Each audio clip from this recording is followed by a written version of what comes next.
Alright, now, and warn me if I'm wrong, but you may have come across this academic field known as geometry. Within this field, you probably found the Pythagorean Theorem, or a squared plus b squared equals c squared. Now, this always struck me as abstract, and the proof that was usually provided usually came kind of like this. So you're given a triangle with length A, length B, and length C, and of course this is a right triangle. Now, they tell you, well, if you make a square of length A, I apologize for my squares, and a square of length B, and of course a square of length C, then if you add these two squares up, it'll always equal to the third square. Now, this is, well, actually it was really annoying to ever go through and prove. But if you get rid of actual numbers, and you start thinking, well, if I have a square of length A, plus a square of length B, then suddenly it becomes a lot harder to deduce that there must be a square of integer length C.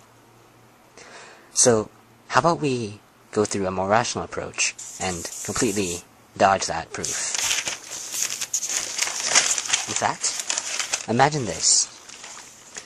Imagine I have, well, another square with an abnormally large bump, but imagine that this square is of length A plus B.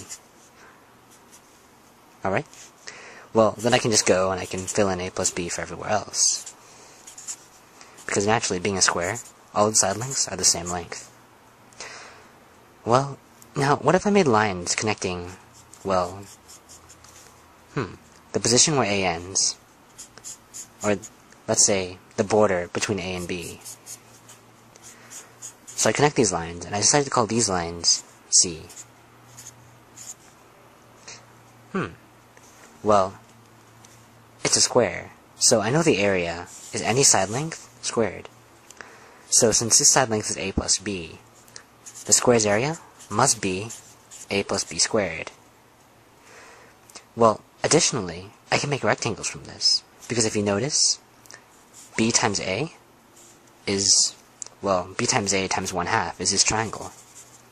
Well, that, plus this triangle, gives me a rectangle.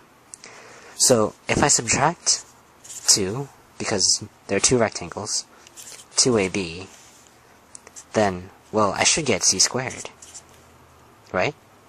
And if we go through FOIL and find what A plus B squared is, we find that it's A squared plus 2AB plus B squared. And now if we subtract 2AB, we're left with A squared, well, this cancels out, so we're left with A squared plus B squared equals C squared. And what this basically means is that given any triangle with side length A, side length B, A squared plus B squared will always equal C squared.